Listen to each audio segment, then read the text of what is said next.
On voit ici une déformation de la courbure cervicale avec les premières et septièmes cervicales fixées sur la verticale et une mobilité horizontale centrée sur la quatrième cervicale.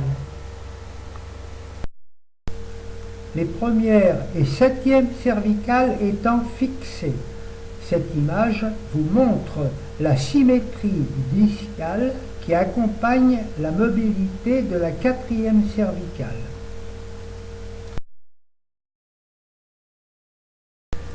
Ici, je représente la courbure cervicale à deux couleurs qui correspondent à deux orientations différentes à partir de la quatrième vertèbre.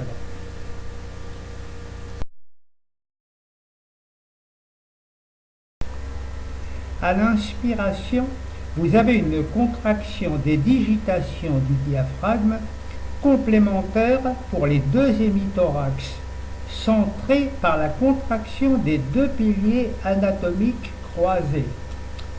À l'expiration, vous avez une contraction des intercostaux qui ramène le thorax à sa position de départ, à condition que le centre du thorax soit fixé par les muscles du cou qui s'attachent aux côtes auxquelles on peut donner le nom de piliers des intercostaux.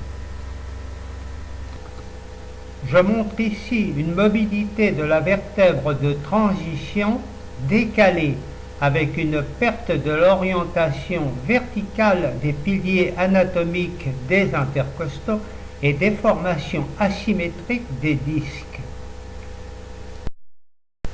Et je montre ici une mobilité qui peut être segmentaire.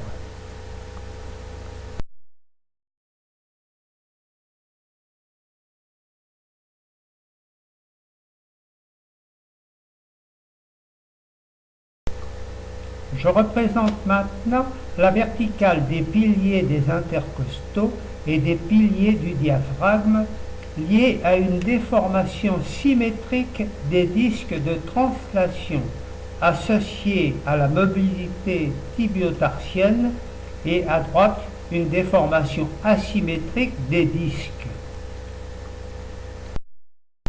Voyons maintenant la déformation du thorax liée à la mobilité du rachis et ses conséquences sur l'orientation des piliers des intercostaux et du diaphragme. On voit ici les changements d'orientation.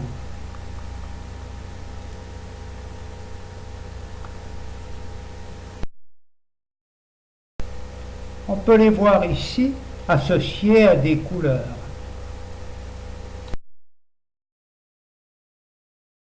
Je montre ici un redressement de la courbure cervicale avec rotation inversée au-dessus et au-dessous de la quatrième cervicale.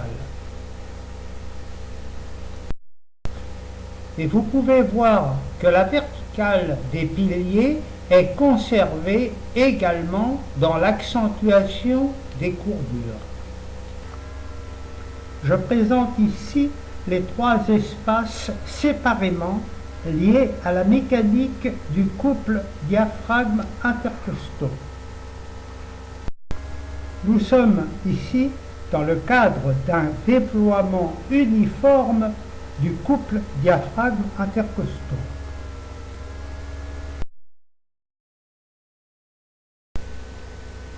Je montre ici une rotation du thorax liée à un échappement du diaphragme avec une fragmentation de la musculature abdominale.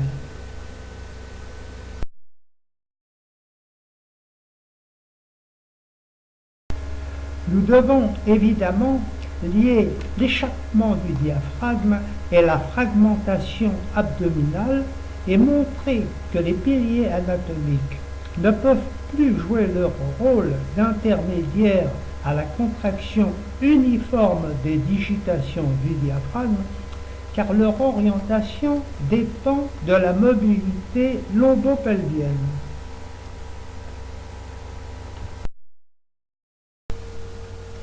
Je représente ici une contraction inspiratoire du diaphragme qui augmente le volume intrathoracique dans tous ses diamètres à partir du centre phrénique, et une contraction abdominale à partir de son centre qui empêche l'augmentation du volume intra-abdominal à l'inspiration.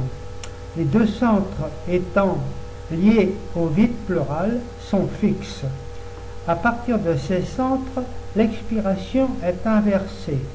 Diminution du volume intrathoracique et conservation du volume intra-abdominal. Les espaces changent de forme, mais pas les rapports entre le centre intrathoracique, intra-abdominal et le vide pleural. À droite, vous pouvez voir une ouverture du thorax non uniforme avec une fragmentation abdominale. On peut voir maintenant les conséquences d'un échappement diaphragmatico-abdominal à l'inspiration avec la présence d'un échappement expiratoire diaphragmatico-abdominal qui ne permet plus au pilier anatomique de conserver la verticale et leur remplacement par un pilier fonctionnel. Avec un thorax plat, l'échappement inspiratoire sous-ombilical entraîne un échappement expiratoire sus-ombilical et le remplacement des piliers anatomiques par un pilier fonctionnel sus-ombilical. Le thorax plat est l'approche la plus simple pour séparer le mouvement inspiratoire du mouvement expiratoire. On peut voir à gauche une contraction du diaphragme à partir de la bissectrice d'une digitation avec une inspiration à partir des centres bronchiques et abdominales. Au centre, une contraction de la partie montante du diaphragme avec décalage de la partie horizontale. À droite, un mouvement des côtes associé à l'orientation inspiratoire des centres bronchiques et abdominales avec échappement sous-ombilical associé au décalage de la membrane horizontale d'une digitation.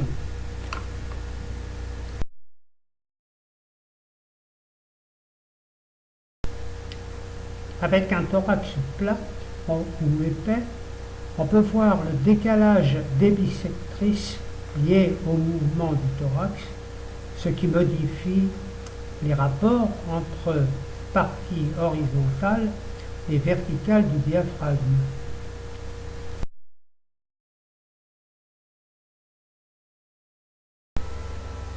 Par rapport aux troubles squelettiques chez l'adulte, dont le coût est très élevé, la scoliose idiopathique s'installe à un moment où le rachis est facilement déformable, ce qui veut dire que les mécanismes qui sont en place peuvent être inversés.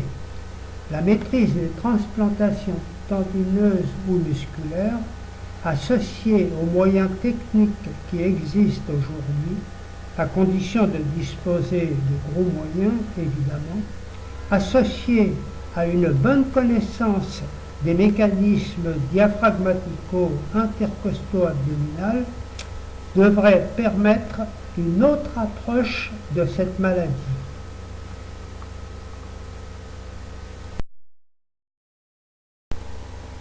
Il est facile de comprendre que les mécanismes diaphragmatiques passent par les piliers anatomiques normalement et anormalement par des piliers de remplacement liés au vide pleural.